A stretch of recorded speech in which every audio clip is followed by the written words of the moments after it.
صلی علی رسولہ الکریم فیوز یزدانی جو ترجمہ فتح ربانی کا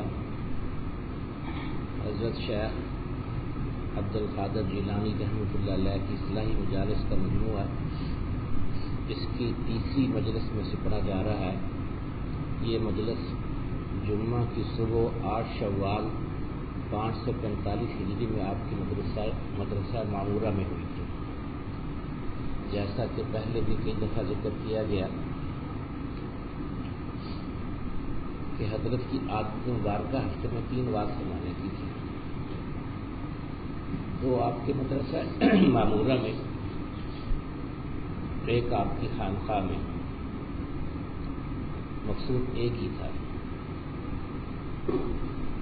وہ مدرسے کی مجلس یا خانقاہ کی، مقصود ایک ہی تھا، دل کی اصلاح۔ تو ہمارا مقصود بھی یہی ہے اس مجلس سے کہ ہمارے دلوں کی بھی کامل اصلاح ہو جائے،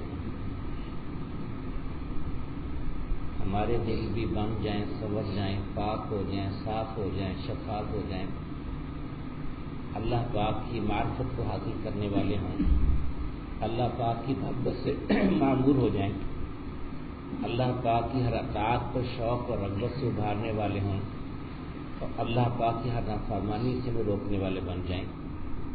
انشاءاللہ اللہ سے مانگ کر بیٹھیں گے کہ اس کا جو تاثیر ہے اللہ ہمارے دلوں میں اتار دے، انشاءاللہ ہمارے دلوں کی بھی اصلاح ہوگی، اس کے اثرات ہمارے دلوں میں پڑیں گے۔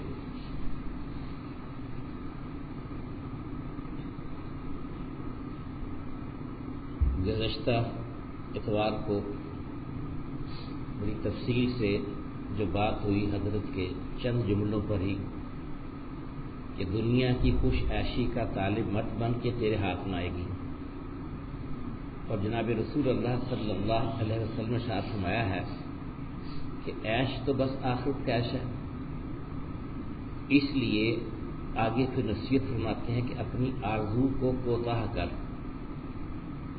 کہ دنیا میں زہد حاصل ہو جائے گا، کیونکہ سارا زہد آرزو کو کم کر لینا ہی ہے۔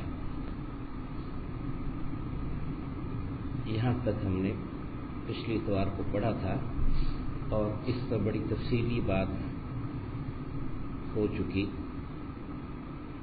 اب اس کے بعد یعنی جب عیش کی بات آئی بڑی تفصیل سے بات ہو گئی، پھر آرزوؤں کو کم کرنا جس سے زہد حاصل ہو جائے گا، کیونکہ زہد آرزو کو کم کر لینا ہی ہے فرمایا۔ اس کے بعد اس کے متصل بات فرما رہے ہیں کہ برے ہمنشینوں کو چھوڑ،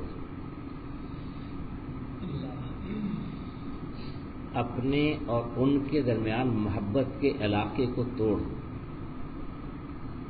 اپنے اور نیکوکاروں کے درمیان اس تعلق کو جوڑ۔ یعنی حضرت کا کلام مختصر لیکن مدلل،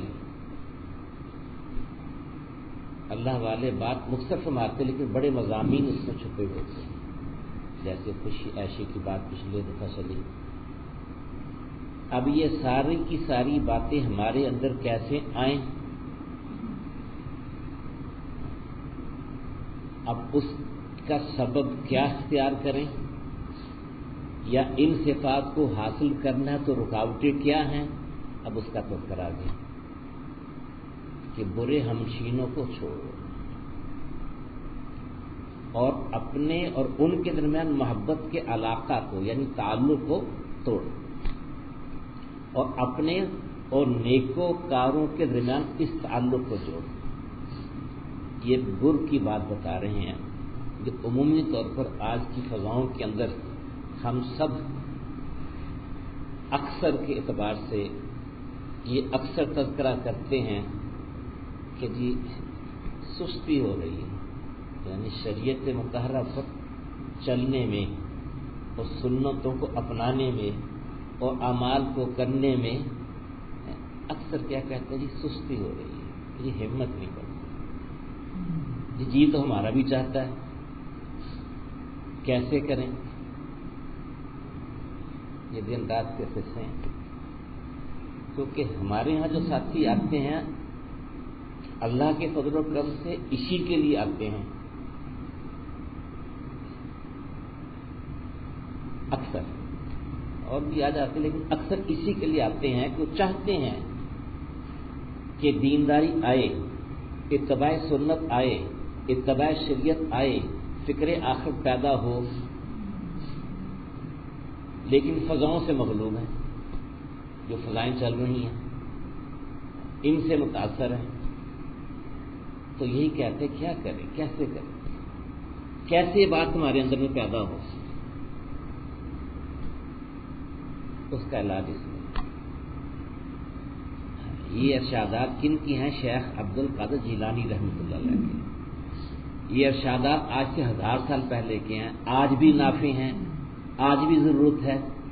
یعنی حضرت تو اس وقت جو مجمع آپ کے سامنے تھا اس سے مخاطب ہے، اور مخاطب اس لیے ہیں کہ اللہ پاک نے حضرت کو ایک بیدار دل دیا تھا جو اس وقت کے حالات کو دیکھ کے پڑتا تھا، وہ کہ ہمارے زمانے سے وہ زمانہ اچھا تھا، لیکن جناب رسول اللہ صلی اللہ علیہ وسلم کے زمانے سے دوری 500 سال کی تقریباً ہو چکی تھی، تو فرق آ گیا تھا۔ یعنی جو حضور اقدس صلی اللہ علیہ وسلم کی منشا مبارک تھی اس پر مسلمان اس طرح نہیں تھے، تو آپ کا دل کڑتا تھا، اس کڑن پر یہ نصاحت پھر جو آپ کے پاس آئے اس تعلق کو جوڑنے کے لیے، اپنے دل کی اصلاح کے لیے، اپنی باطنی اصلاح کے لیے ان کو نصیحتیں شاخ مار رہے ہیں، اس کے اندر اب کی بات یہ آ گئی۔ اگر واقعی ہم چاہتے ہیں کہ ہمارے اندر صفات آئیں اور قوت آئے اور ہمت آئے، یعنی شریعت مطہرہ کو اپنانے کی، اللہ کی منشا کو پہچان کر اللہ کی منشا پر چلنے کی، اس میں رکاوٹ کیا ہے؟ ہمارے برے ہم نشین ہیں، جو ہمارا ماحول ہے غیر محسوس اثرات پڑتے ہیں، اور یہ بات ایسی پکی چھکی ہے کہ ہر ایک جانتا ہے، اچھی طرح جانتا ہے۔ اکثر اپنے بچوں کو نصیحت کرتے ہیں بری سوسائٹی میں نہ بیٹھنا، کیوں جی؟ عام ہے نا، بچوں کو نصیحت کرتے ہیں بری سوسائٹی میں نہ بیٹھنا، کیوں؟ اثر لے لے گا۔ انسان کا دل اللہ نے ایسا بنایا ہے کہ جس فضا میں رہے گا، جس ماحول میں رہے گا، اس کی یقینی اثرات لے لے گا، الا ماشاءاللہ اگر اس کے دل کے اندر ایسی اس کو قوت مدافعت حاصل ہو گئی ہے، لیکن یہ شاذ ہے، اللہ کے بندے ایسے ہیں، اللہ کے فضل سے دنیا خالی نہیں ہے، ورنہ خالی رہے گی تو نہیں اثر لیتے، لیکن اکثر چونکہ اندر میں وہ استعداد ہے نہیں ہے، متاثر ہو جاتے ہیں۔ یعنی جی چاہ رہا ہوتا ہے سنت طریقوں کو اپنانے کو، لیکن فضائیں اجازت نہیں دے رہی، فضاؤں سے مغلوب ہو کے شرماتے جھینکتے ہیں۔ کبھی کسی محفل کے اندر جا کے اس محفل کے ایٹیکیٹس کا لحاظ رکھنا ضروری سمجھتے ہیں کہ جی ہاں سنت کو کیسے اپنائیں، اندر ہمت نہیں ہو رہی، وہ فضا غالب آ گئی۔ لیکن انہی فضاؤں کے اندر اللہ کے فضل و کرم سے جنہوں نے اپنے اندر میں وہ قوت حاصل کر لی، وہ استعداد حاصل کر لی، ان کو کسی کی پرواہ نہیں ہوتی، صرف ایک ہی کی پرواہ ہوتی ہے، کس کی؟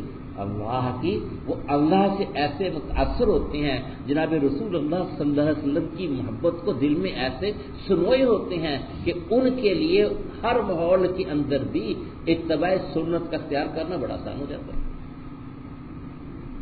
جو واقعات نہیں ہے جی، کم ہے لیکن ہے، یہ میں پرانے زمانے کی بات نہیں کہہ رہا، ابھی موجود ہے۔ ایک فضا تو وہ تھی نا، جیسے صحابہ رضی اللہ تعالیٰ عنہ، وہ تو حضور اقدس صلی اللہ علیہ وسلم کے صحبت یافتہ، حضور اقدس صلی اللہ علیہ وسلم کی صحبت میں حضور اقدس صلی اللہ علیہ وسلم کے قلب اطہر سے وہ نورانی اور روحانی، وہ ایمانی، وہ ایقانی، وہ احسانی تاثیر اس اعلیٰ درجے کی حاصل کی تھی کہ ان کے تو نظر کسی اور پر جاتے ہی نہیں تھے۔ جیسے ایک واقعہ ہے، بڑا مشہور و معروف واقعہ ہے کہ ایک دعوت پر مدعو تھے کسی بڑے رؤسا، یعنی دنیاوی اعتبار سے جو ہے اچھی اونچی جگہ ہے جہاں پر مادیت کا خوب غلبہ تھا، تو اس دعوت کے اندر جو ہے جو امیر تھے ان سے نوالا گر گیا، کبھی ہو جاتا ہے نا کھانا کھاتے کھاتے.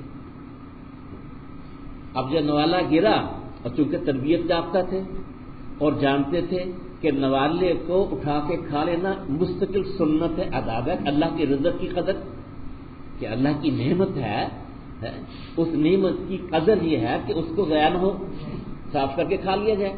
اب یہ بات ان ساتھیوں کو سب کو پتہ تھی جو موجود تھے، اور اس لیے کسی کے دل میں یہ خیال آ گیا وہی فضا کی وجہ سے کہ یہاں جب بیٹھے ہوئے ہیں شاہی مہمان ہیں، یہاں کے ایٹیکیٹس آج کی اصطلاح میں کہ اس کے خلاف یہ اور طرح کے لوگ ہیں، یعنی اپنے محلے تو ٹھیک ہے ہم، یہ ان کو پتہ تھا کہ یہ رہ نہیں سکیں گے، اٹھا کے کھا لیں گے، لیکن انہوں نے محسوس کیا کہ یہ لوگ کچھ اور قسم کے ہیں، یہ پتہ نہیں کیا محسوس کریں. تو انہوں نے کیا کیا کہ ان کے کونی مار دی. کونی مارنا کیا؟ ایک اشارہ ہے، نہ کرو، یعنی زبان سے تو نہیں کہا لیکن اشارتاً یہ کنایہ ہے نا، ایسے کونی مارنا، کیونکہ پتہ تو یہ رہیں گے نہیں.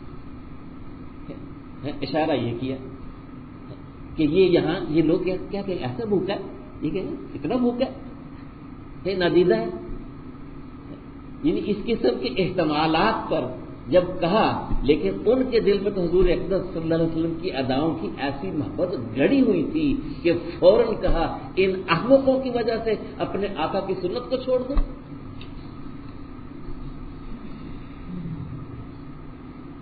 جن کو بڑے لوگ سمجھ رہے بڑے نہیں، احمق ہیں، ان کی خاطر یہ ہے اندر میں وہ قوت، مغلوب نہیں ہوتے. تو میں عرض کر رہا ہوں کہ یہ تو وہ درجہ تھا، آج بھی اللہ کے بندے ایسے آپ کو اکا دکا ضرور مل جائیں گے. اگر تو اندر میں قوت مدافعت حاصل ہو گئی، یہ فضا پر غالب آ جاتا، ورنہ عمومی طور پر یہی ہوتا ہے. اس لیے کہا جاتا ہے کہ ایسی محافل سے ایسے جس کو فرما رہے ہیں کہ برے ہمنشین کو چھوڑ، کہ برائی کے جذبات اندر میں خام خواہ ابھرنے لگتے ہیں. یہ عجیب بات ہے.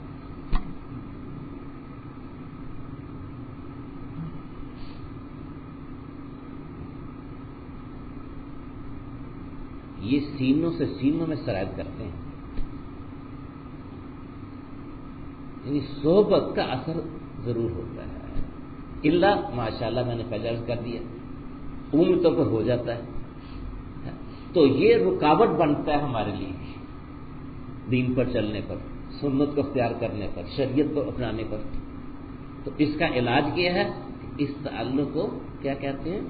اپنے ان کے درمیان محبت کے علاقے کو تو، یعنی اور جو علاقہ ہے تعلق ہے، علاقے سے مراد یہاں پر یہ تعلق ہے، یعنی اگر کچھ سے معاملہ ہے، کاروبار ہے تو کر لو، رشتہ داری ہے تو اس کے حقوق ادا کر دو.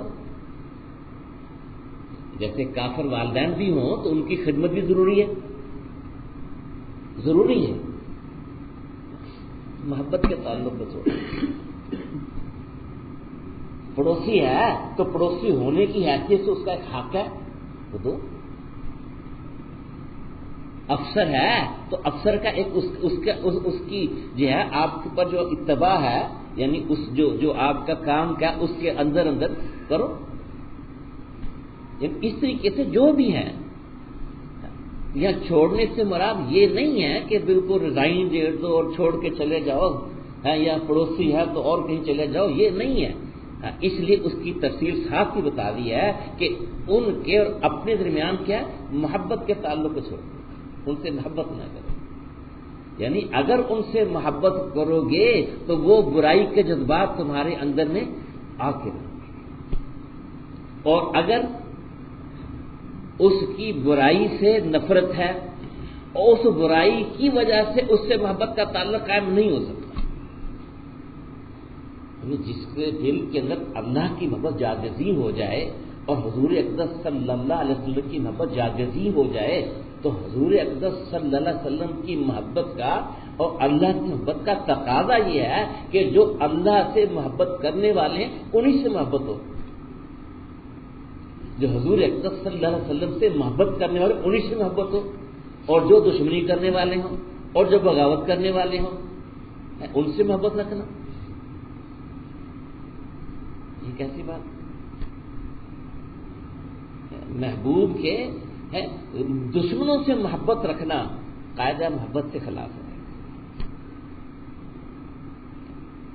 پھر میں نے عرض کر دیا کہ جو کاروباری معاملات ہیں اور جو تعلقات ہیں وہ اپنی جگہ پر ہیں، یہاں یہ فرما رہے یہ نہ کیوں کہ جب ان سے محبت کریں گے ان کے طور طریقوں کی محبت دل میں گھس آئے گی جو آج ہو رہی ہے۔ حیرت کی بات ہے کہ حضور اقدس صلی اللہ علیہ وسلم سے محبت کا دعویٰ تو کیا جا رہا ہے، لیکن حضور اقدس صلی اللہ علیہ وسلم کے دین کے خون کے پیاسے جو ہر وقت اس کوشش میں ہے اس کو ختم کرنے کے لیے ایسی چالیں چل رہے ہیں، ایسے طریقے اختیار کر رہے ہیں اور دن رات کر رہے ہیں اور صدیوں سے کر رہے ہیں، پتہ بھی ہمیں، پھر ہم ان کی ادائیں محبوب ہمیں، ان کے طریقے محبوب، ان کا طرز محبوب ہمیں۔ یہ اسی صحبت کے اثرات ہے کہ محبت کے ساتھ صحبت ہے، ان سے مرعوب ہیں۔ تو یہاں یہ سبق دیا جا رہا ہے، اگر زہد کو حاصل کرنا ہے اور آخرت کے عیش کو حاصل کرنا ہے تو اس کے لیے یہ ہے کہ برے ہم نشینوں کو چھوڑ دو، یعنی چھوڑ دو کیا ہے ان کے اور اپنے درمیان میں جو محبت کا تعلق ہے اس کو انسانی ہمدردی ہو، لیکن جو محبت اسلام کی وجہ سے ہے اس کا درجہ اور ہے۔ تو اس لیے فرماتے ہیں کہ یہ ایک نصیحت فرما رہے ہیں، اور اس کے بجائے کیا کر اپنے اور نیکوکاروں کے درمیان اس تعلق میں محبت کے تعلق صحبت سالے طرح سالے کنت، فارسی کا ایک مقولہ ہے، صحبت تالے طرح تالے کنت، نیکوں کی صحبت تجھ کو نیک بنا دے گی اور بروں کی صحبت تجھے برا بنا دے گی، بچ نہیں سکے گا ان کے اثرات میں۔ لیکن جو میں نے بات آپ کو کہی ہے جو مستثنیات ہیں ایکسیپشن میں سے ہے وہ ہے جس کے اندر وہ قوت ایمانی ایسی مضبوط ہے کہ اس فضا میں جا کے ان پر غالب آئے گا، مغلوب نہیں ہوگا۔ لیکن چونکہ ہمارے اندر ہے ہی نہیں استعداد، ہم نے اس کو حاصل ہی نہیں کیا، اس لیے ہم مغلوب ہو جائیں گے۔ اس لیے ادھر سے بچیں اور اس کی بجائے کیا کریں، نیک لوگوں کی صحبت میں رہیں۔ صحبت کے اثرات وہ صفات آئیں گی، وہ نیک جذبات دلوں سے دلوں میں سرایت کریں گی، وہ نیکی کی قوت جو ہے وہ دلوں سے دلوں میں سرایت کرے گی، اندر میں ہمت آئے گی، اندر میں ایک شوق پیدا ہوگا، اندر میں ایک جذبہ پیدا ہوگا، اندر میں ایک ولولہ پیدا ہوگا۔ یہ نیک صحبت کا اثر ہے۔ اسی لیے اللہ والوں کی صحبت اختیار کرنے کی تلقین کی جاتی ہے، یعنی اللہ والوں کی صحبت سے چونکہ اللہ کی محبت انہوں نے حاصل کر رکھی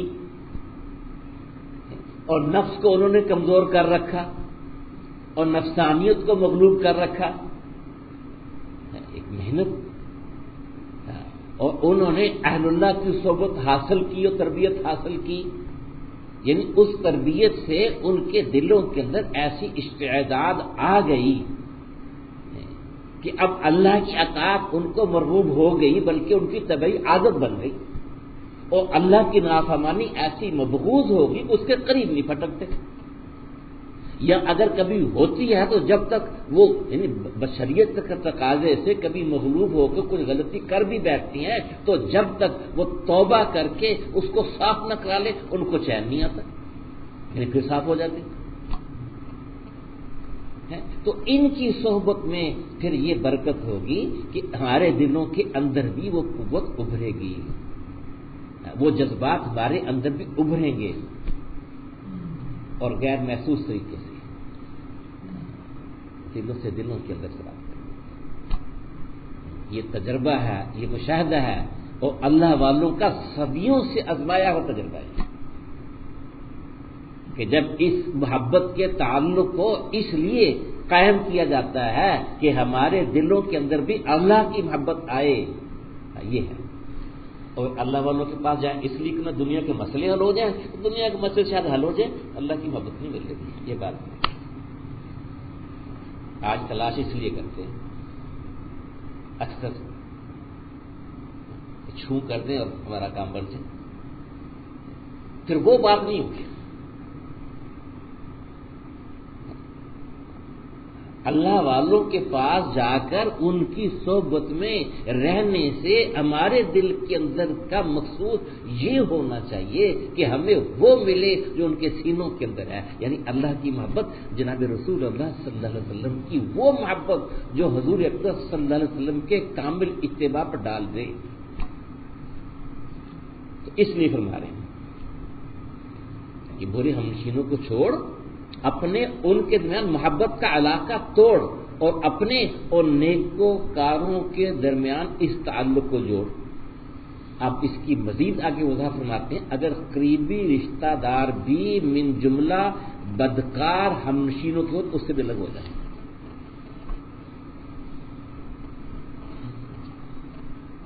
پھر بات وہی آئے گی جو پہلے بتا دی, ان محبت کا تعلق نہ ہوگا.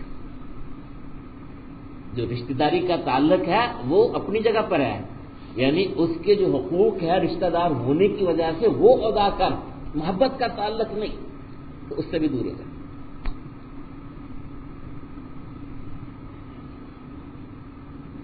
اور دور والے سے دوستانہ کر بشرطے کو اچھا ہمنشین ہو,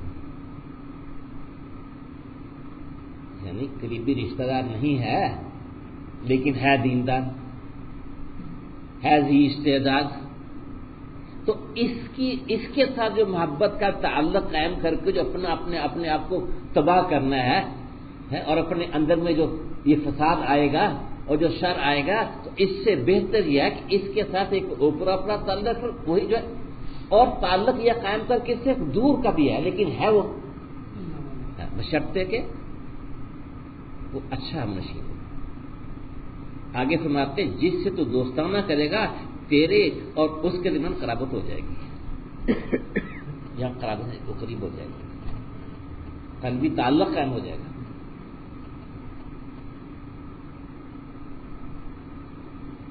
بس دیکھ لیا کر کہ کس شخص سے دوستانہ کرتا ہے.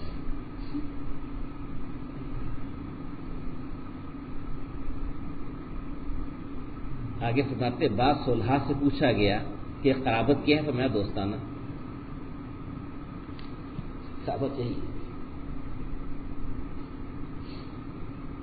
کسی آگے دوسری جگہ پر کسی میں ایک جگہ فرماتے ہیں اسی تعلق سے کہ جب نوح علیہ السلام کے بیٹے نے, مشہور واقعہ ہے نا, نہیں مانا, مشہور واقعہ سب کو یاد ہے نا, اور طوفان جب آیا اور سیلاب ہے, عجیب واقعہ یہ ذرا اس پر غور کرے گا. اب محبت کا تعلق تو ہے باپ ہونے کی حیثیت, یعنی شفقت پدری کا تعلق ہے. اگر نوح علیہ السلام نے محنت کی دوسروں کو مسلمان کرنے کی تو بیٹے پر نہ کی ہوگی, لیکن بدنصیب بنا ہی نہیں, آیا ہی نہیں. لیکن آپ نے مستقل مزاجی سے محنت کی اس وقت بھی جب کہ فیصلہ ہو گیا, یعنی اب علیحدہ کر دیا گیا, جو کشتی بنائی گئی, اب جو تعلق والے ہیں جو اطاعت والے ہیں ان سب کو کشتی پر سوار کرا دیا گیا اور باقیوں کے لیے فیصلہ ہو گیا. تو شفقت پدری نے جوش مارا تو بیٹے سے کیا کہا, آ جا بالکل بچ جا, یعنی ابھی بھی موقع ہے, یعنی اب اس وقت بچنے کا ایک ہی راستہ ہے, ارکب معانا, آ جا سوار ہو جا. ابھی ہمارے پاس آ جا, بچ جائے گا, لیکن اس کے نصیب میں نہیں. کیا کہتا ہے, پہاڑی پر چڑھ دو.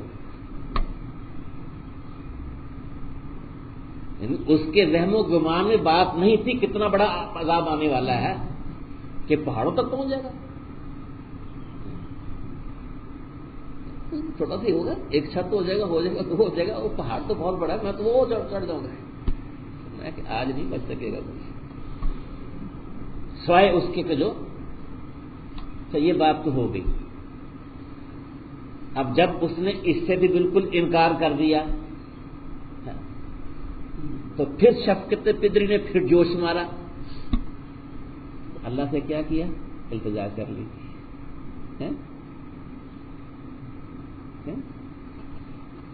کیا التجا کر لی کہ یہ میری اہل میں سے ہے, اس کو تو بچا لے, یہ تو میرا ہے, بیٹا ہے میرا, جگر گوشہ ہے. محبت سے پدری نے جوش مارا اور اللہ سے کہا کہ اس کو بچا لے. کیوں کہ میرے اہل میں سے ہے, میرے اہل میں سے ہے بھی اہل میں سے. ڈانٹ پڑ گئی, ڈانٹ پڑ گئی. کیا فرمایا گیا, تیرے اہل میں سے نہیں ہے. کیا ہے سر, انہو لیس لک من احد, یہ تیرے اہل میں سے نہیں ہے. کیوں کہ اس کے عمل صالح نہیں ہے. تو حضرت فرماتے ہیں دوسری موقع پر کہ اس بدعملی کی وجہ سے, اس نافرمانی کی وجہ سے اللہ نے اس کو اہل سے خارج کر دیا. تو فرماتے ہیں بھی اہل والے, قرابت والے تو وہی ہیں جو دینی رہتے ہیں, اس لیے یہاں فرما رہے اگر تیرا قریبی رشتہ دار بھی من جملہ بدکار ہم نشینوں کے ہو تو اس سے بھی الگ ہو جا, اور دور والے سے دوستانہ کر بشرطے کو اچھا ہم نشین ہو. کیوں کہ جس سے تو دوستانہ کرے گا تیرے اس کے درمیان قرابت ہو جائے گی. بس دیکھ لیا کر کہ کس شخص سے دوستانہ کرتا ہے.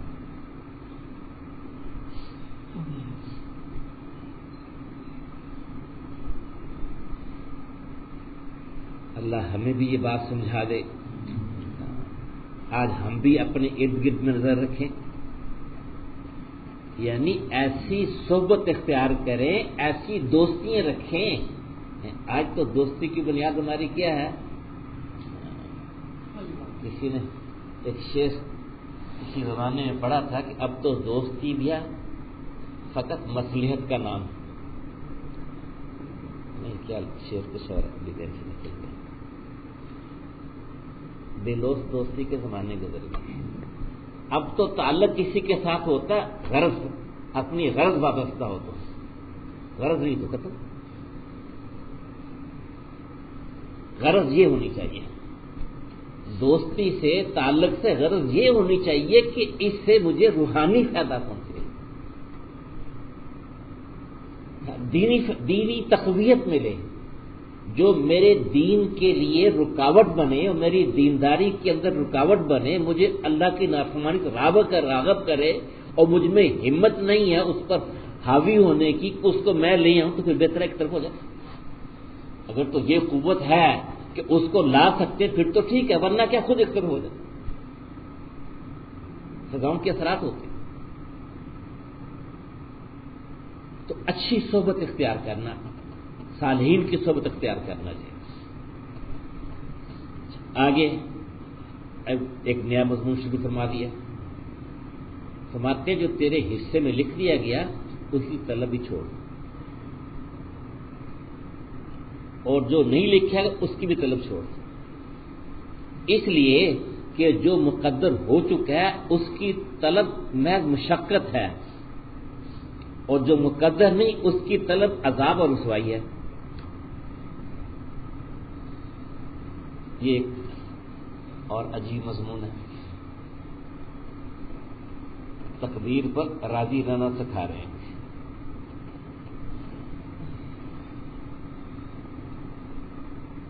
اللہ العزت نے جو ہمارے لیے مقدر میں لکھ دیا ہے اس کی طلب بھی چھوڑ, مل کے رہے گا,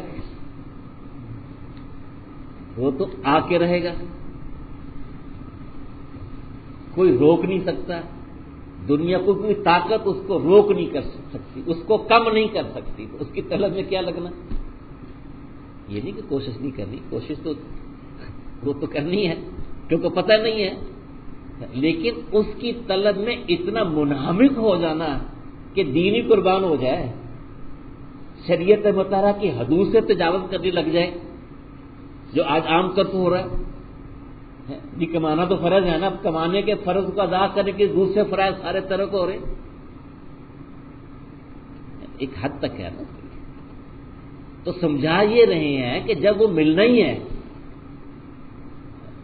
یعنی جو لقمہ ہمارے لیے لکھ دیا گیا ہے اس کو ہم نے کھانا ہی ہے۔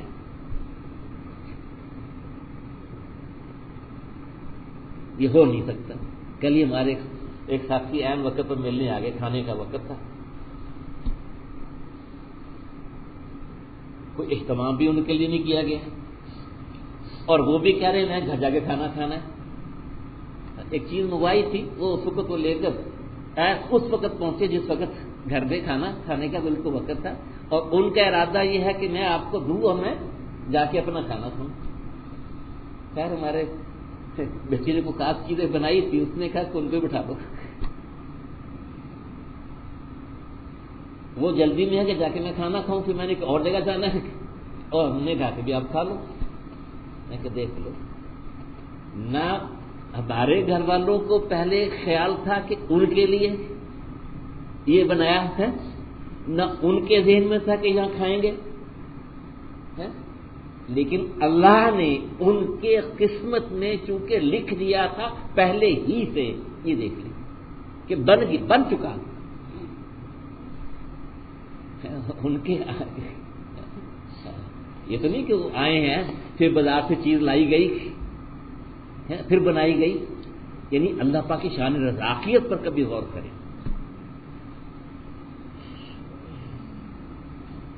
کہ جو چیز ہم کھا رہے ہیں اس لقمے کو لیتے وقت سوچیں کہ اس کے اجزاء کہاں کہاں سے چلے ہوں گے، کہاں اگے ہوں گے، کن ہاتھوں سے گزرے ہوں گے۔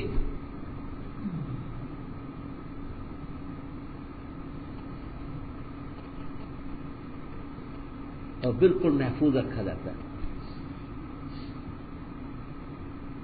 اور کھانا پڑتا ہے۔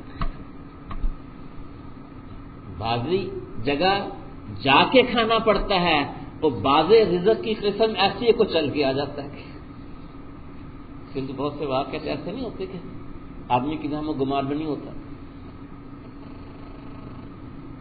تو طلب کے بغیر بھی چونکہ اللہ نے قسمت میں لکھ دیا ہے کھانا۔ شیخ حدیث صاحب نے کا واقعہ لکھا ہے، سنا ہوگا پہلے بھی، اسی ضمن میں آ گیا ہے کہ ایک استاد درس کے دوران میں اپنے طلباء کو یہی بات سمجھا رہے تھے کہ رہ نہیں سکتا، جو مقسوم اس کے لیے لکھ دیا رزق کا، اس نے کھانا ہے، کھائے بغیر رہ نہیں سکتا، کھانا پڑے گا۔ ایک طالب علم کا ذہن اس سے الجھ گیا کہ میں نہیں مان سکتا، ایک چیز میں کھانا نہیں چاہتا ہے، میں دیکھتا ہوں کون مجھے کھلائے گا، یہ بات میں نہیں مانتا۔ وہ سمجھانے کی کوشش کرے، بازی ہوتا ہے نا کسی کا، تو کبھی نفس غالب آ جاتا ہے ضد پر کہ میں نے آج فیصلہ کر لیا، میں دیکھتا ہوں کون مجھے کھلاتا ہے۔ گھر آ کے ماں سے کہہ لیا کہ استاد یہ کہہ رہے ہیں، میں نے آج فیصلہ کر لیا کہ میں نے کھانا، میں دیکھتا ہوں کیسے کو کھلاتا ہے۔ تو ماں بھی اس کو کہہ رہی تھی بیٹا، اور بیٹا ضد میں آ گیا، آج میں دیکھتا ہوں کون کھلاتا ہے مجھے، میں نے نہیں کھانا۔ مفہوم عرض کر رہا ہوں اس واقعے کا۔ اب وہ گھر میں بیٹھا ہے، اور ماں بیچاری، ماں کی شفقت عجیب ہوتی ہے نا، وہ بار بار اصرار کر رہی ہو، بالکل نہیں، یعنی اتنا زچ ہو گیا اس اصرار سے، اس نے گھر سے نکل گیا کہ میں گھر ہوں گا تو مجبور کریں گے، میں گھر سے باہر نکل جاتا ہوں، تاکہ مجبور تو نہیں کریں گے مجھے نا، جا کے کہیں جانا قبرستان میں بیٹھ کے جا کہ میں نے گھر ہی نہیں جانا، دیکھ تو کون کھلاتا ہے۔ اب ماں کا دل چڑھتے، ہمیں قدر نہیں ہے، ماں کا دل اللہ نے کیسا بنایا ہے۔ اب بیٹا بھوکا ہو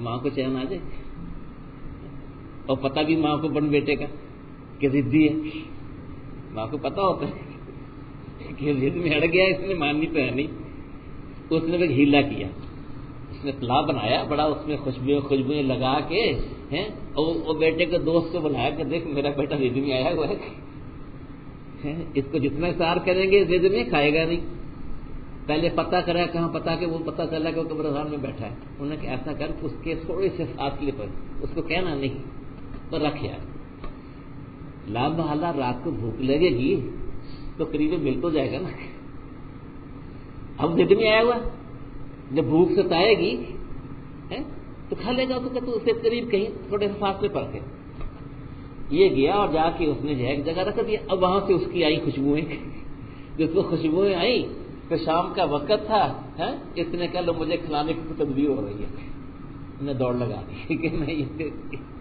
اس کے قریب ہی نہ ہوں، وہ اللہ کی شان، اس نے دوڑ جو لگائی تو وہاں کچھ چور آ رہے تھے، شام کا وقت ہے، انہوں نے دیکھا کہ خوشبو آ رہی ہے کھانے کی، اور ایک بندہ دوڑ رہا ہے، ان کے دل میں کیا بات آئی کہ یہ اس کو پتہ چل گیا کہ ہم چور ہیں، اس نے اس کھانے میں زہر ملا کے یہاں رکھ دیا اور خود دوڑ رہا ہے تاکہ ہم کھائیں، اور پکڑو اس کو، اس کے پیچھے بھاگے اور اس کو پکڑ کے لائے، اور کبھی کھائے، اس کو کہتا میں نے نہیں کھانا، اس کو یقین ہو گیا کہ واقعی زہر ہے،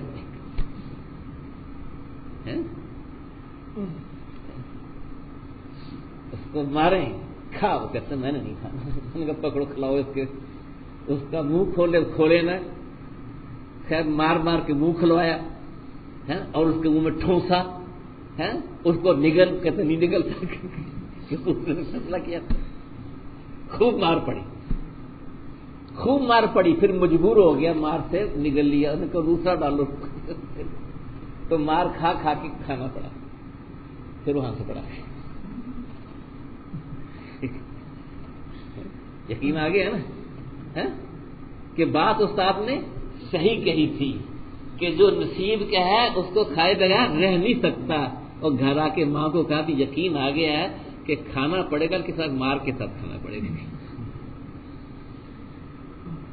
ہمارے مولانا سعید خان صاحب طرف فرمایا کرتے تھے رزق کا مسئلہ جتنا آسان ہے سمجھ میں آنا مشکل ہے، آسان اتنا ہے کہ جو جس کے نصیب میں لکھ دیا ہے وہ اس کو مل کر رہے گا، چاہے یا نہ چاہے، لیکن سمجھ میں آنا مشکل ہے، کیوں ہے؟ سمجھ میں آنا جاتا ہے، کتنے جھگڑے کیا کچھ نہیں کر رہے ہیں، آج کل کاروباری ہیں، آج کل ایم پی میں کیا سکھا رہے ہیں، کیوں بزنس ایڈمنسٹریشن میں کیا سکھایا جاتا ہے کہ دوسرے کے پاس نہ جائے، ہمارے ہی آ جائے، دوسروں کاروبار کو فیل کرنا ہے، اپنے کاروبار کو طریقے بتاتے ہیں، کس لیے؟ یقین نہیں ہے، یقین نہیں ہے۔ اسلامک بزنس ایڈمنسٹریشن کیا ہے کہ گاہک آیا، چیز پسند کی، سودا طے ہو گیا، بالکل طے ہو گیا سارا، اس کے بعد کہا کہ بھائی میری ایک بات مان لے کہ وہ میرا سامنے دکاندار جو ہے نا بالکل یہی چیز اسی معیار کی اور اسی بھاؤ پر اس سے جا کے لے لے، تیرے پاس ہے تو دے دے، تو میں جو کہہ رہا ہوں اور پورے یقین سے کہہ رہا ہوں کہ چیز بھی ہی جو دیکھی پسند کیا، اس کے اندر کسی قسم کی کوئی کوالٹی، او یہی ریٹ ہے، اس سے لے لے۔ تعجب ہو رہا ہے کہ تو دے دے، مجھے وہاں بھی بھیج رہا ہے، وہ یہ اصرار کر رہا ہے، کہہ رہے بھائی آج صبح سے اللہ نے مجھ پر خاصا فضل فرما دیا ہے، میری اچھی سیل ہو گئی ہے، اس بیچارے کی نہیں ہوئی گی تو اس سے لے لیں، یہ ہے ہمیں یہ سکھایا گیا ہے۔ تو یہاں پر یہ ہے نا اس کے تعلق سے یہ سمجھا رہی یہ ہے کہ جا کر دل بنا ہوا ہوگا اور دل کے اندر کا وہ صادق جذبہ جو ہے، دل کے اندر شفافت ہے، جو لطافت ہے اس کے اندر وہ یقین کی کیفیت ہے، یہ پھر ناجائز طریقے اختیار کرے گا، یہ پھر ایسے ہیلے بہانے کرے گا جو آج کے رواج میں سارے چل رہے ہیں، کیوں؟ یقین ہے۔ اس لیے اس کو سمجھا رہے ہیں اپنے متعلقین کو کہ جو تیرے حصے میں لکھ دیا گیا اس کی طلب بھی چھوڑ دے، کیونکہ مل کے رہے گا، جو نہیں لکھا گیا اس کی بھی چھوڑ کو ملنا ہی نہیں، جو لکھا نہیں گیا وہ ملنا ہی نہیں ہے، دوڑ دھوپ کرے گا ملنا ہی نہیں ہے۔ جو مقدر میں ہو چکا ہے اس کی طلب بہت مشقت ہے کہ مل کے رہنا، پھر مشقت اٹھا رہا ہے۔ اب بعض اوقات بلا طلب بلا مشقت ہی حاصل ہو جاتی چیز جو نصیب میں ہو، نہیں ہوتا ایسا اور جو مقدر میں نہیں ہے اس کی طلب تو عذاب ہے، رسوائی ہے کہ خام خواہ لگا کے پیچھے ملنی نہیں، مشقت میں لگا، فضول محنت اٹھائی اور پھر حق تعالیٰ کو ناراض بھی کیا کہ اس کے لیے پتہ نہیں کیسے کیسے طریقے غلط اختیار کر لیے جو اللہ کی ناراضگی کا باعث ہو، اور پھر ملنی پھرنی، پھر کہتے ہیں میں نے تو بہت زور لگایا، میں نے تو یہ کیا، میں نے تو وہ کیا ہے، کیا کچھ کرتے ہیں طریقے کے لیے۔ اسی لیے فرماتے ہیں جناب رسول اللہ صلی اللہ علیہ وسلم فرمایا ہے کہ یہ بھی بندے پر اللہ کا عذاب ہے کہ جو چیز قسمت میں نہیں اس کا طالب ہو۔ کتنی بڑی بات ہے، کیا فرما رہے ہیں کہ یہ بھی بندے پر اللہ کا عذاب ہے کہ جو چیز قسمت میں نہیں اس کا طالب ہو، کیونکہ اس کے پیچھے لگا ہوا غلط طریقہ اختیار کر رہا ہو، مل کے پھرنی دری اور کیا ذہنی پریشانی حاصل نہیں ہوتی، تو یہ ہو رہا ہے نا، یہ ہوتا ہے۔ اللہ ہمیں قناعت کی دولت عطا فرما دے اور تفویض کی نعمت عطا فرما دے، یعنی اپنے آپ کو اللہ کے سپرد کر کے رہنا، یعنی اللہ پاک کے سپرد کرنے سے مراد یہ ہے کہ جو اللہ نے ہماری قسمت میں لکھ دیا اس پر راضی رہنا، جو اس پر راضی ہے اس کو کبھی ڈپریشن نہیں ہوگا، اس کو ذہنی ٹینشن نہیں ہوگی، مزے میں رہے گا۔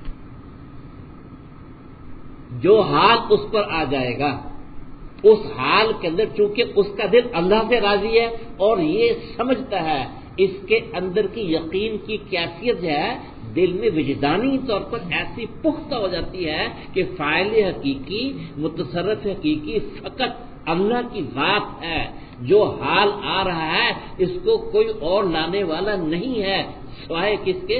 اللہ کے، تو اس کی توجہ اللہ سے ہٹتی نہیں ہے، اس لیے کوئی پریشانی اس کو نہیں ہوتی، اور وہ سمجھتا ہے کہ اللہ کی طرف سے جو آیا ہے اور جو ہو رہا ہے وہ میرے لیے ایسی مصلحت ہے، ایسی مناسب ہے، اس کا دل پریشان تو فضول مشقت بھی نہیں اٹھاتا، یعنی غلط طریقے بھی اختیار نہیں کرتا اور پیچھے بھی نہیں پڑتا، یعنی شریعت مطہرہ کی حدود کے اندر رہتے ہوئے جو اسباب اس کو میسر ہیں جائز ان کو اختیار کرتا ہے، ہلکی پھلکی کوشش کرتا ہے، زیادہ مشقت میں پڑتا نہیں ہے اور اسی وقت قناعت کا جو مل گیا مزے میں۔ اور اللہ نے اگر زیادہ بھی اس کو عطا فرمانا ہے تو اس میں بھی پریشانی نہیں،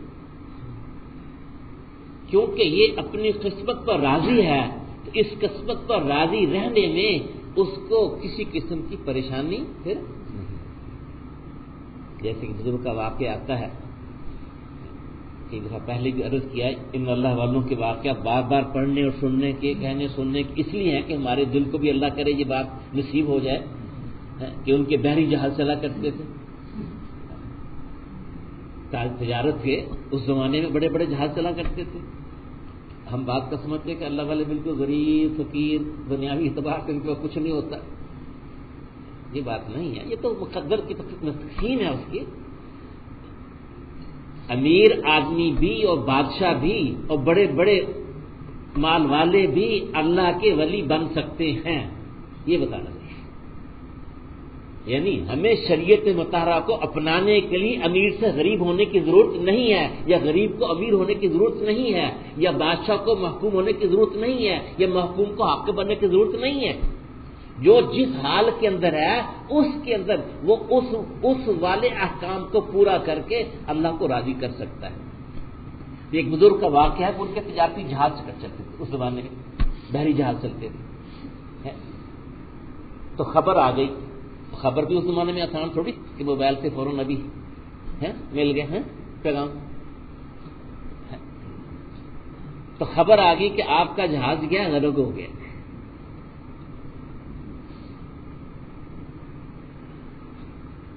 اب جہاز بحری جہاز کتنا مال ہوگا اس میں, اس کی غرقابی کی خبر.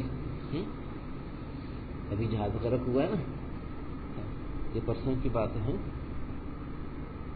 کوریا کے اندر جو سیر کے لیے جا رہے تھے بچوں کو لے کر ہیں,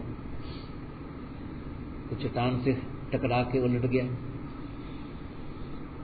سینکڑوں مر گئے بچے اس میں, یا لاپتہ ہے ابھی تک پتہ ہی نہیں. تو جہاز کی غرقابی جو ہے یہ تو بڑا نقصان ہے نا. تو جب ان بزرگوں کو خبر ملی کہ آپ کا جہاز کیا ہو گیا ہے, غرق ہو گیا ہے, آپ نے بس ایسی آنکھ بند کر کے سر جھکایا اور فرمایا الحمدللہ. جی یہ بات ہے.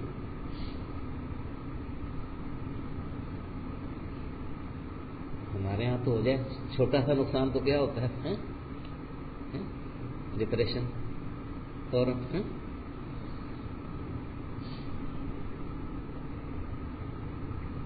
خیر بات آئی گئی ہوگی, معمول کے مطابق اپنی زندگی گزر رہی ہے.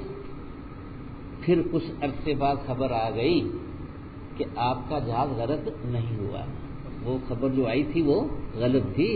آپ کا جہاز تو بہترین نفع کے ساتھ واپس آ رہا ہے.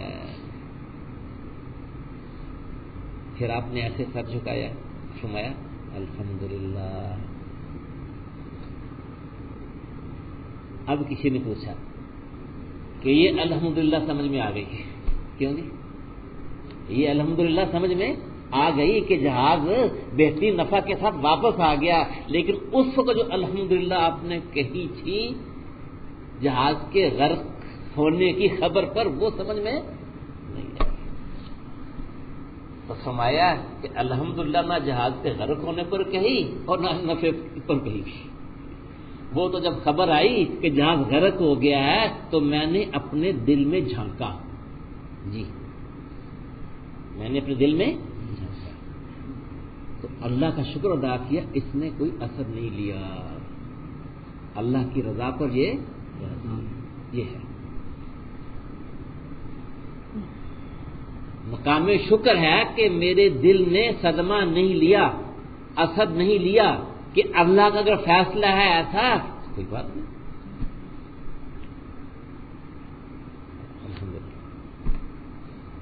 اور اب جب یہ آ گئی خبر کہ وہ آ گیا ہے بہترین نفع کیا, پھر تو ٹولا دل کو, تو دل نے اب بھی اس سے اثر لیا. یہ اللہ کی یاد میں ویسے لگا ہوا, اس کی رضا پر آ گئی. تو دل بن جائے, اصل چیز یہ ہے جب دل بن جاتا ہے نا, دل کے اندر ایسی قوی استعداد آ جاتی ہے, اللہ کے ساتھ ایسا ایک کا محبت کا تعلق قائم ہو جاتا ہے, پھر محبوب کے ہاتھوں جو ملے محبت میں برابر ہے, وفا ہو کہ جفا ہو, ہر چیز میں مزہ ہے اگر دل میں مزہ ہو, پھر مزہ ہی مزہ ہے. پھر تکلیف بھی آتی ہے تو مزہ ہے اللہ والوں کے لیے, بیماری میں بھی مزہ ہے, تکالیف میں مزہ ہے, کیونکہ دل اس سے راضی ہے. سمجھتے ہیں کہ کوئی اور نہیں کر سکتا, وہ نہیں بھاگتے کہ فلاں نے کر دیا جی, جی فلاں نے کر دیا جی, نہ نہ نہ, وہ سمجھتے ہیں اگر کسی نے تنگ کرنا شروع کر دیا ہے, وہ سمجھتے ہیں کہ اللہ نے کسی میری غلطی ہے اس کو مجھے مسلط کر دیا. یہ کون ہوتا تنگ کر دیں؟ کسی کی کیا مجال ہے تنگ کر دیں؟ یہ توحید ثالث ہے. اگر کوئی اچھا برتاؤ کر رہا ہے تو ان کا دل وجدانی طور پر ان کو پورے یقین سے بتا رہا ہوتا ہے کہ اللہ نے اس کو مسخر کر دیا تمہارے لیے. کسی سے فائدہ پہنچ گیا ہے تو فائدہ پہنچانے والا یہ نہیں ہے, اللہ پہنچا رہا ہے. یہ کہنے کی بات اور ہے, یہ دل کے اندر سے نکلنے کی بات اور ہے. تو جس کا دل ایسا بن جاتا ہے اس کو پھر ہر حال کے اندر لطف ہے.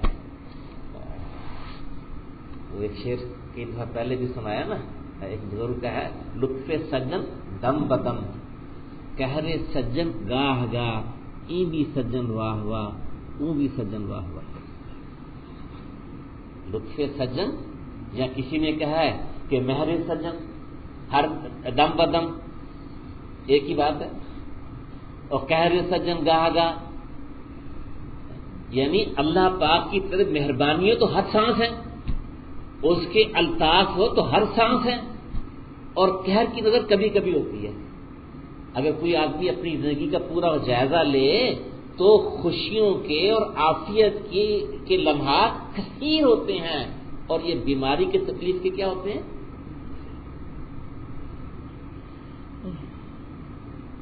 یہ بھی سجن واہ واہ، وہ بھی سجن واہ واہ. جب وہاں سے اتنی نعمتیں مل رہی ہیں، ہر آن ہر گھڑی الطاف ہی الطاف ہے، اگر یہ گھڑی آ گئی تو بھائی یہ بھی واہ واہ. یہ کب کہی بزرگوں نے؟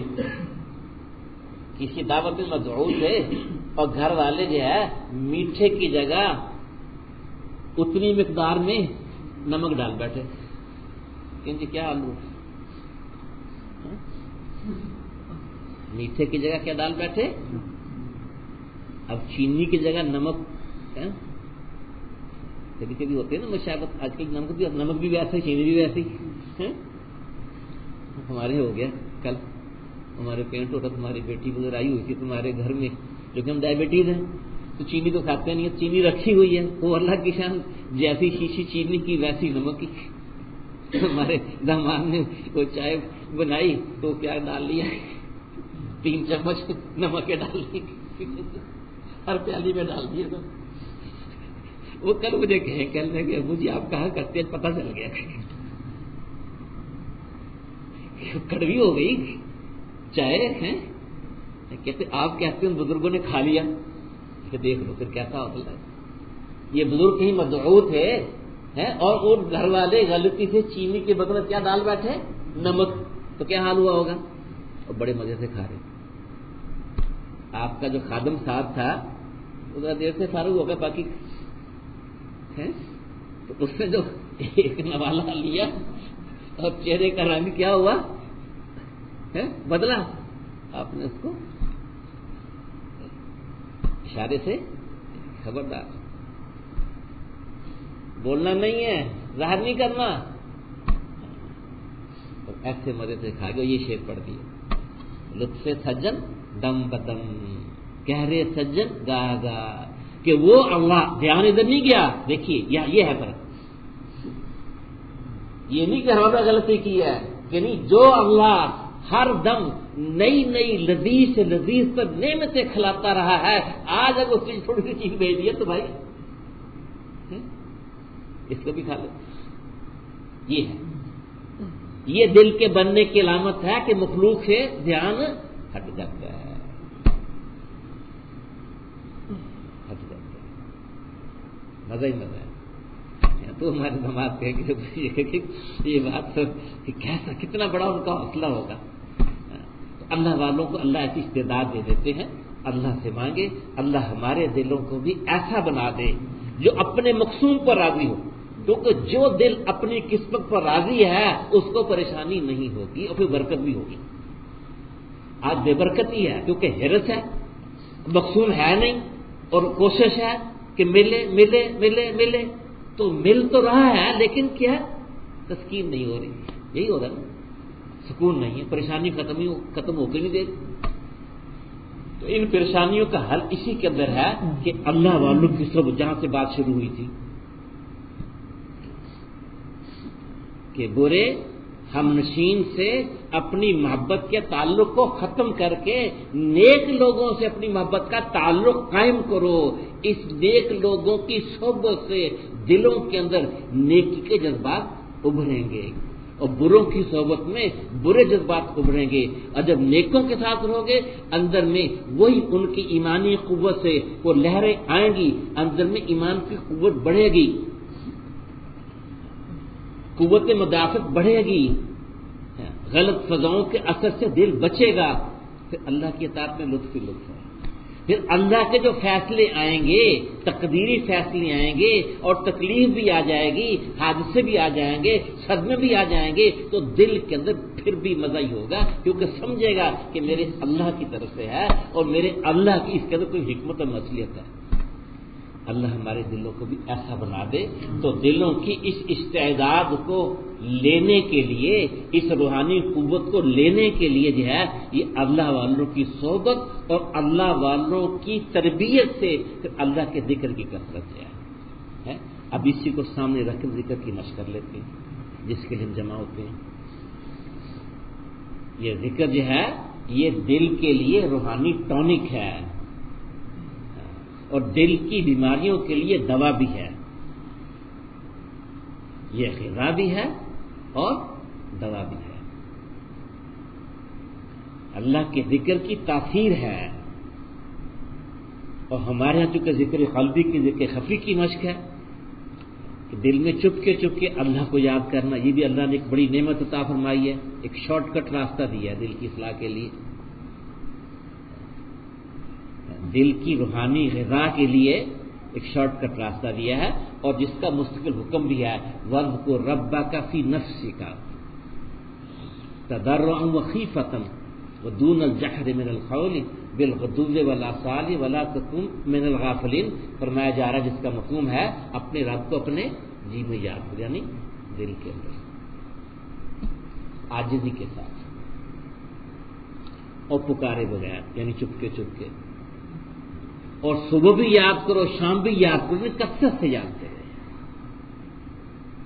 غافلین میں سے نہ ہو۔ تو دل کو غفلت سے بیدار کرنے کا قرآن ایک علاج یہ بتا رہا ہے، یہ بھی بتا رہا ہے کہ دل میں چپ کے کثرت سے اللہ کی یاد بسا لو،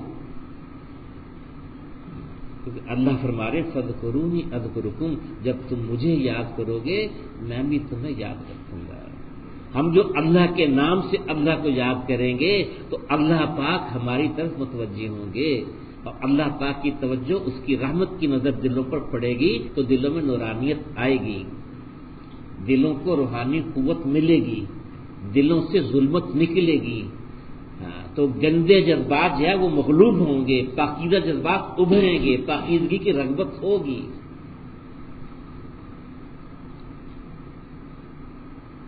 اللہ ہمیں اس کی قدر کرنے کی توفیق عطا فرمائے۔ وَاذْكُرِ اسْمَ رَبِّكَ وَتَبَتَّلْ إِلَيْهِ تبتیلا، فرما رہے ہیں رب کو اس کے نام کے ساتھ یاد کرو، خالی ہو گئے تو ذکر تنہائی کے اندر جو ہے اپنے دل میں اللہ کے نام کی مشق کریں، یعنی اللہ کے نام کو دل میں رچا لیں بسا لیں، اللہ کے نام سے دل کو منور کرا لیں، کیونکہ فرمایا فتبارک اسم ربی کا، کہ رب کا جو اسم ہے یہ بڑا متبرک اسم ہے، یہ مبارک اسم ہے، اس مبارک نام کو دل پر نقش کر لیں، اس مبارک نام کو دل پر لکھ لیں، اس کی دل میں تکرار، تو دل میں برکت آئے گی۔ برکت کیا ہوگی؟ دل میں ہمت اور قوت بڑھے گی ہر اطاعت کے کرنے کی، ہر نافرمانی کو چھوڑنے کی۔ اگر ہم اپنا جائزہ لیں تو ہم بہت کچھ جانتے ہیں لیکن اندر میں قوت نہیں ہے، بے بس ہو جاتے ہیں، نفس سے مغلوب ہو جاتے ہیں، نفسانیت ایسے غالب آ جاتی ہے کہ معلوم ہو پتہ ہوتا میں غلط ہوں لیکن چھوڑنا مشکل۔ دیر رات ایک قصہ پیش آیا، ہر ایک کے اندر کشمکش چلتی رہتی ہے، پتہ ہوتا ہے،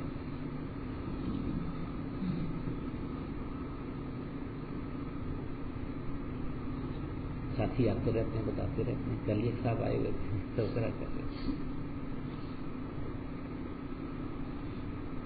کہ اپنے شاگردوں کو سمجھا لیتا ہوں خود نہیں بچتا۔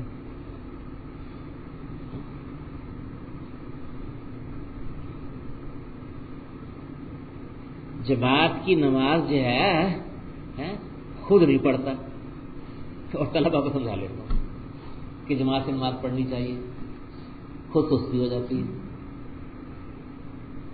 یہ استاد بتا رہے ہیں، پتہ تو ہے نا، اس لیے سمجھا رہے ہیں نا اپنے شاگردوں کو، ان کو تلقین کر رہے ہیں۔ یہ ایک بات نہیں ہے، اور بھی باتیں بہت سی، وہ اندر ہمت نہیں ہے۔ تو اس ذکر کی کثرت سے دل کے اندر وہ قوت آئے گی کہ معلوم معمول بن جائے گا۔ آج معلوم جو ہے معمول نہیں بنتا،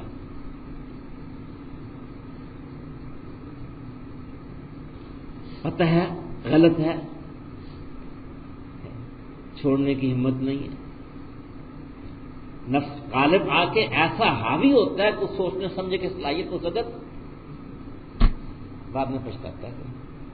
خیر نفس لوامہ ہے اس لیے پچھتا بھی رہا ہے. نفس لوامہ کی تاثیر ہے نا کہ بعد میں ملامت کرتا ہے لیکن چھوڑتا پھر نہیں، موقع آتا پھر کر جاتا ہے، پھر پچھتاتا ہے. ہمت نہیں ابھی تک. تو اس ذکر کی کثرت سے ہے. اگر ذکر کثرت سے مستقل مزاجی سے کیا جائے گا تو تدریجاً پھر نفس کی قوت ٹوٹتی جائے گی، اور ٹوٹتے ٹوٹتے پھر انشاءاللہ ایک وقت آئے گا نفس مطمئنہ بن جائے گا، یعنی اللہ کی ہر عطا پر اطمینان پکڑے گا. اب اخلاق درست ہے، اب اندر میں حلم آئے گا، اب غصے کو پینے پر قدرت ملے گی، اب زبان کو قابو کرنے پر ہمت بڑھے گی، اب نگاہوں کو کنٹرول کرنے کی ہمت بڑھے گی جو آج نہیں بڑھتی. دن رات کے قصے ہیں یا نہیں ہے، جس کو میں عرض کیا کرتا ہوں اندر کے بریک فیل ہو گئے. اللہ نے بریک دیے ہیں نا کہ نگاہ کو روک لو، زبان کو روک لو، کانوں کو روک لو، رکتا نہیں ہے کیونکہ اندر قوت نہیں ہے. تو اس قوت کا حصول یہ بتایا جا رہا ہے. اللہ والوں کی صحبت سے بھی ملتی ہے قوت، انا صحبت وقت ہی نہیں ہے، فرصت ہی نہیں ہے. یہ کہتے ہیں یعنی ہم نے اپنے اوپر ایسی ضروریات کو لاد لیا ہے اپنی مفروضے قائم کر کے کہ جن کے بغیر گزارے نہیں سمجھتے. اور یہ ضرورت ہماری جو ہے جو بہت ضروری ہے، بہت ضروری ہے، سمجھ میں نہیں آتی. جو اپنے پروگرام بناتے ہیں تو سب کچھ بنا لیں گے لیکن اس کے لیے نہیں. حضرت تھانوی رحمۃ اللہ علیہ کی قبر کو نور سے منور فرمائے. بعض اوقات ان کے بعض تعلق والے بلکہ اکثر تعلق دور دراز ہوتے تھے، ان کو صحبت میسر نہیں ہوتی تھی، اسباب نہیں، وسائل نہیں ہے، آنا جانا ٹکٹ وغیرہ ہے چھوڑ کر تو خطوں کے ذریعے اصلاح کراتے تھے. ایک واقعہ لکھا ہے تربیت السالک 3 جلدیں ہیں بڑی موٹی موٹی حضرت کی، جس میں خطوط ان کے جواب ہیں کہ جن لوگوں نے خطوط کے ذریعے اصلاح کرائی. تو ایک واقعہ لکھا ہے کہ حضرت کے ایک تعلق والے نے لکھا کہ مجھ پر غصے کی کیفیت ایسی غالب ہوتی ہے کہ میں مغلوب ہو جاتا ہوں، قابو میں نہیں جاتا، اور آپ کے پاس آ کر رہنے کی ہمت نہیں ہے، وسائل نہیں ہے، دور ہوں بہت. کیونکہ ایک علاج تو یہ ہے نا کہ آپ کی صحبت پہ آ کے کچھ دن گزاروں. خانقاہ کے اندر پہلے خانقاہ اس لیے ہوتی تھی کہ جا کے پڑھ جاتے تھے، تو وہ میرے لیے مجھے میسر نہیں ہے کیونکہ مجھے اسباب نہیں آتے کہ میں اتنی دور آ کے آپ کے پاس ٹھہر سکوں. لیکن یہ ضرور احساس ہے لیکن مغلوب ہو جاتا ہوں. تو حضرت کے ایک تعلق والے اسی ان کے قریبی کہیں رہتے تھے، ان کا مکتبہ تھا کتابوں کا. حضرت کے خلیفہ نہیں تھے، یہ بھی بتا دوں، حضرت سے بیعت تھے. تو کیا فرمایا کہ 1 گھنٹہ روزانہ ان کے پاس جا کے بیٹھا کرو. بس 1 گھنٹہ روزانہ ان کے پاس جا کر بیٹھا. انہوں نے بیٹھنا شروع کر دیا، غصے پر قابو پانے کی قوت آ گئی. پہلے مغلوب ہو جاتے تھے، اب اس پر کیا وجہ؟ یعنی خلیفہ نہیں ہے، یہ بتا دوں. اب عام تاثر یہ ہے نا کہ ان کا جانشین خلیفہ ہوگا تو اس میں نہیں، اس جو مکتبے کے مالک تھے حلیم متبع تھے. اللہ نے انسان بنائے ہیں نا. مولانا سید خان رحمۃ اللہ فرمایا کرتے تھے 4 چیزوں انسان بنا ہے جو پہلے 4 اربع عناصر مشہور رکھا جاتا تھا، آگ پانی مٹی ہوا. تو انسان کی تخلیق میں 4 اربع عناصر ہیں. مولانا سید خان تک فرمایا کرتے تھے کسی میں آگ کی صفت کا غلبہ تو اس میں غیظ و غضب ہے، کسی میں ہوا کی صفت کا غلبہ ہے، جذبات میں اڑنا چاہتا ہے، کسی میں پانی کی صفت کا غلبہ ہے، وَجَعَلْنَا مِنَ الْمَاءِ كُلَّ شَيْءٍ حَيٍّ، ہر گناہوں کو جانا چاہتا ہے، اور کسی میں مٹی کی صفت کا غلبہ ہے، اس نے اپنے آپ کو مٹایا ہوا ہے. متوازی یہ 4 قسم کے انسان ملیں گے کیوں ہے؟ لیکن فرمایا کہ انسان کو بنا کے ثابت کر دیا کہ ان اختلافات کے باوجود جوڑ ہو سکتا ہے. انسان بنا ہے نا. تو یہ اللہ کی طبیعت نے رکھی ہے، کسی میں غصہ کسی میں، اسی لیے غصہ آنا ایک طبعی چیز ہے، لیکن غصے کو قابو کرنا یہ اختیاری چیز ہے، غصہ آنا غیر اختیاری چیز ہے۔ چھوٹا بچہ ہوتا نا بالکل شیر خاص ابھی پیدا ہوا ہے، اس کو بھی غصہ آتا ہے کہ نہیں آتا ہے؟ شیرا صاحب بتاتے نہیں بتاتا، کچھ چیز مانگ رہا ہوتا ہے بتا نہیں سکتا، سمجھا نہیں سکتا، کیسے چلاتا ہے، اس کے ماتھے پر دیکھو تو تیوریاں بھی آئی ہوتی ہیں، غصہ آتا کہ نہیں آتا؟ تو غصہ تو طبعی چیز ہے، آئے گا۔ اس لیے قرآن نے تعریف فرمائی ہے کہ ان کی، یہ نہیں کہ غصہ نہ آنے والے، بلکہ غصے کے پینے والے اور لوگوں درگزر کرنے والے، کہ غصہ تو آئے گا، غصے کو پی جائے گا، غصے پر غالب آ جائے گا اور درگزر کرے گا۔ تو یہ قوت تو عرض کر رہا ہے کہ وہ جو حضرت نے فرمایا کہ اس کے پاس جا کے بیٹھو، تو صحبت کی بات کہ صحبت کی تاثیر اس میں منتقل ہو گئی، وہ حلم اس کے اندر آ گیا۔ تو ایک تو صحبت ہے اور دوسرا کیا ہے؟ یہ ذکر، یعنی ذکر کی کثرت سے جتنے بھی اندر کے یہ منفی جذبات ہیں یہ سارے دبتے ہیں، کیونکہ دل کو قوت ملتی ہے، روحانی قوت ملتی ہے، پاکیزہ قوت ملتی ہے۔ لیکن آج مسئلہ یہ بنا ہوا ہے کہ ہم کہتے ہیں جی ذکر کے لیے وقت ہی نہیں ہے، اور پھر کہتے ہیں اتنے سال ہو گئے تعلق ہو جی ہماری کوئی بات بنتی نہیں ہے، یا پھر تلاش کرتے ہیں ایسے کو کرنے والے ہیں کہ جو ہے توجہ ڈالیں اور بس فوراً اطلاع ہو جائے۔ بے خزانہ تو کبھی ملتا ہے کسی کو،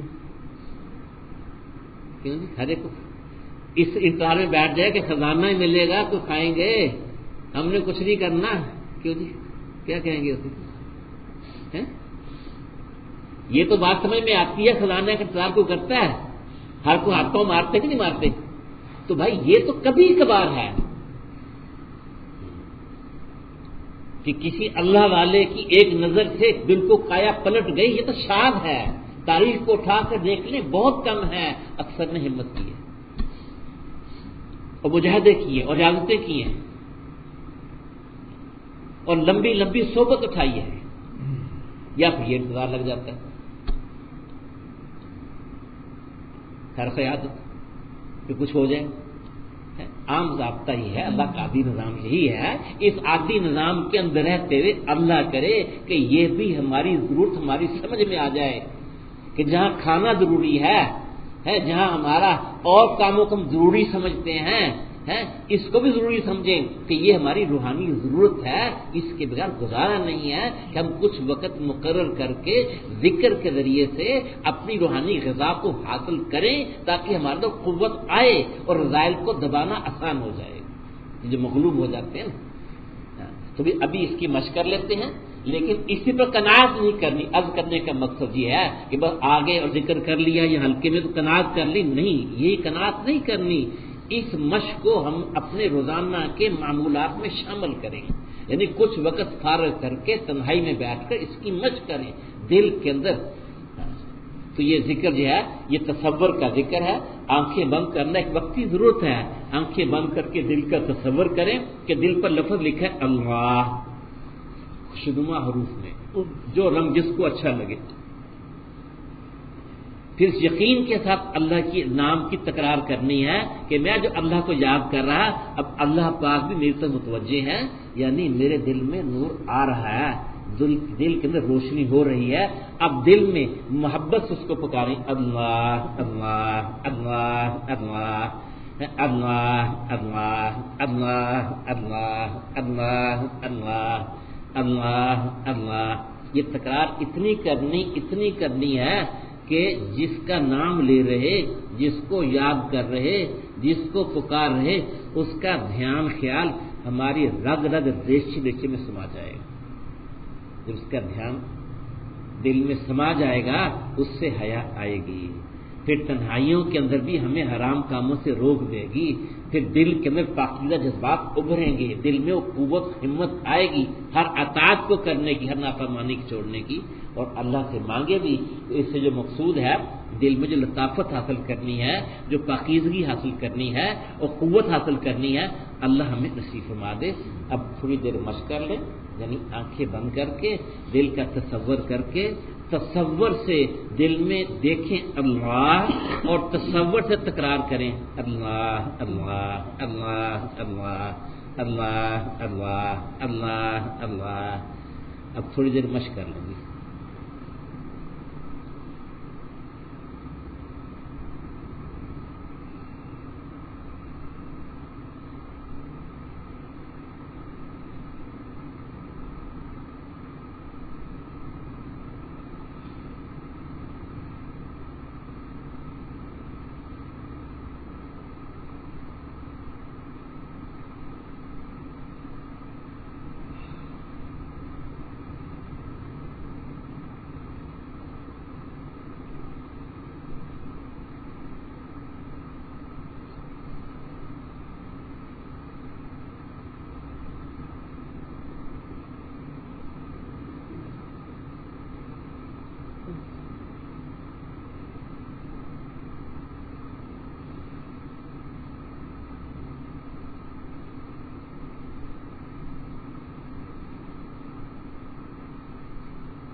اللہ اکبر.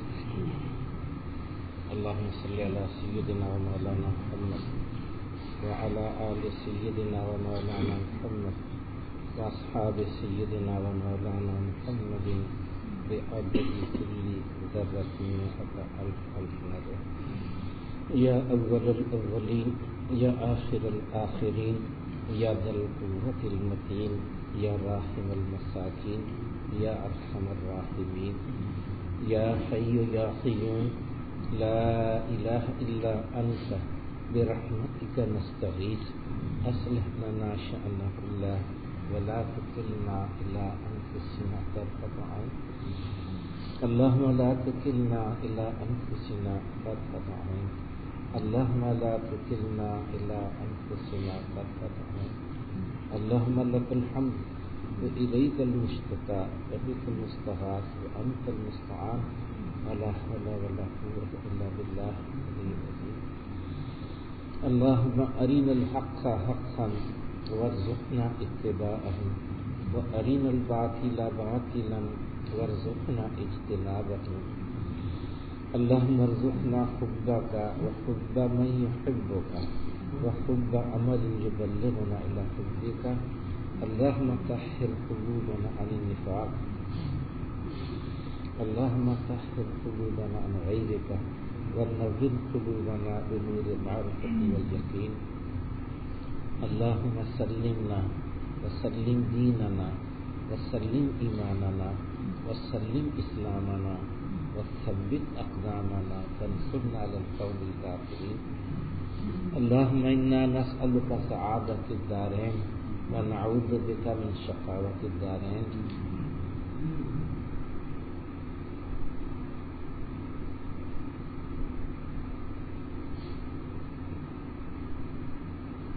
اپنی اپنی دلی حاجتیں اللہ سے مانگ لیں گے.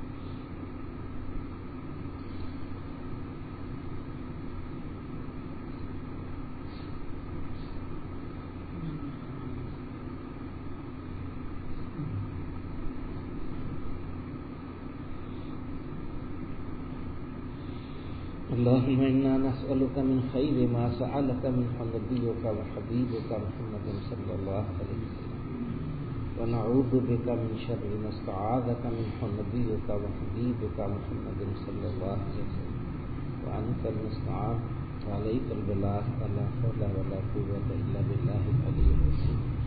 وصلى الله تعالى على خير خلقه سيدنا محمد وآله وصحبه أجمعين برحمتك يا أرحم الراحمين.